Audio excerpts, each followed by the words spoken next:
Өзü негизи bir gündөгү 5 vakit namazga 1 saat кетет. Ар bir namazga 12 мүнөттөн бөлсөк. 12 мүнөттөн бөлсөк. Bir жылдын ичиндеги окуган намазыбыздын баарын эгерде убакытка сүзүштүрүп келе турган болсок, bir жылда биз болгону 15 күн намаз окуган болобуз.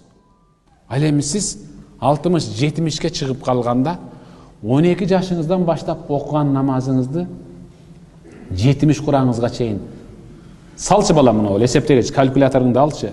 Менин окуган намаздарым тоодой болуп калса керек.